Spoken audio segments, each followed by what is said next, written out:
पश्चिम बंगाल की सियासत में महाभारत छिड़ी है क्योंकि बीजेपी नेताओं की तुलना ममता बनर्जी ने शकुनी, दुशासन, दुर्योधन से वो की है। अब जब गृह मंत्री अमित शाह ने सीधा कह दिया है कि ममता सरकार की निगरानी में ही पश्चिम बंगाल में घुसपैठ होती है, तो ममता बनर्जी अब आग बबूला है।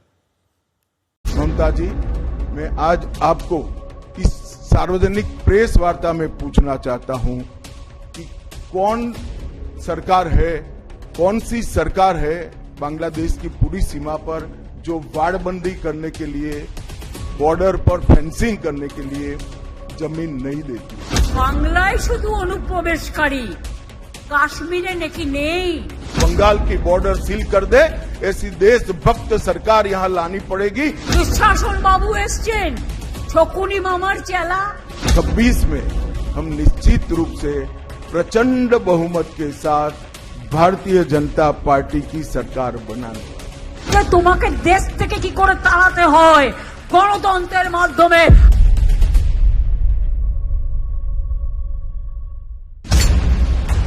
2025 खत्म होने से पहले देश ये जान चुका है कि 2026 की पहली चुनावी लड़ाई घुसपैठ के मुद्दे पर लड़ी जाने वाली,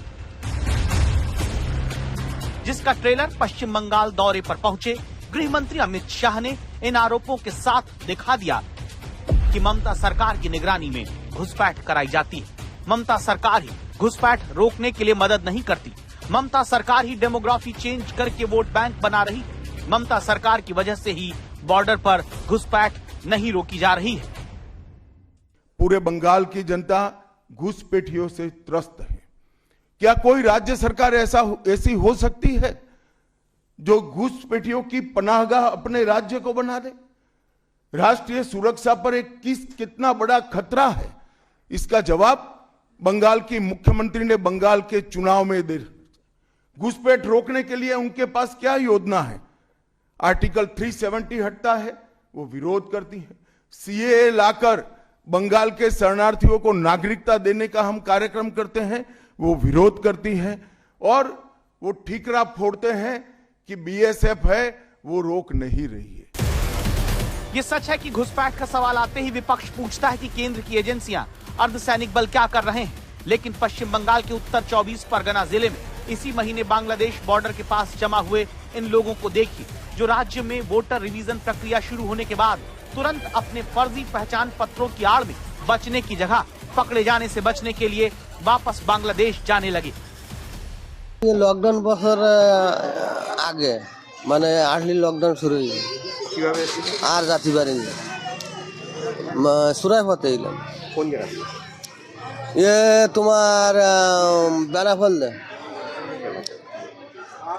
সেটা কত বছর মোটামুটি? এই লকডাউন কয় বছর আছে? সেই কয় বছর কি করতেন এখানে? হ্যাঁ, এখানে কি ভাটার ইট ভাটায় কাজ করতাম। কোন জায়গা? এই গোলাবাড়ি, এই তোমার বেলিগাড়া গোলাবাড়ি।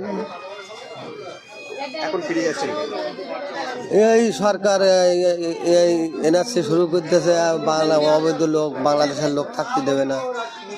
ভয় লেগে সবাই তো চলে যাচ্ছে, মোবাইলে দেখতে পাচ্ছি, তাই চলে যাচ্ছে। এখানে কিভাবে যাবেন এখন? আর আমাদের কোম্পানি বলে দিয়েছে তোরা চলে যাও। सवाल है कि शहीनूर इस्लाम जैसे लोग कैसे बांग्लादेश से भारत में घुसकर पश्चिम बंगाल के भीतर फर्जी वोटर बन गए।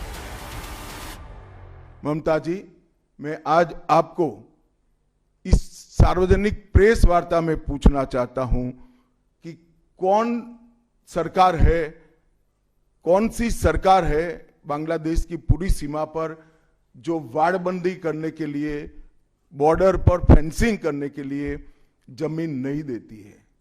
अगर आप जवाब न दे पाए तो मैं ही देता हूं, आपकी ही सरकार है जो जमीन नहीं देती है, जिसके कारण फेंसिंग का काम समाप्त नहीं हुआ। जैसे ही ये सवाल ममता सरकार के सामने आता है, तुरंत मुख्यमंत्री ये पूछते हुए कि पेट्रोपॉल और अंगला में किसने बॉर्डर पर जमीन दिलाई थी, कश्मीर याद दिलाती है, पहलगाम हमला और दिल्ली धमाके पर सवाल पूछती हैं।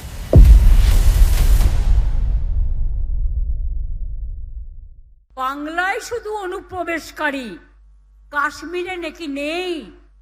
তাই যদি সত্যি হয় বন্ধু, একটা কথার উত্তর চাই, পহেলগাঁও তাহলে কি আপনারা করলেন? দিল্লিতে কিছুদিন আগে যে ঘটনা ঘটে গেল, অনুপ্রবেশকারী বাংলা ছাড়া কোথাও নেই, তাহলে কি আপনারা করলেন?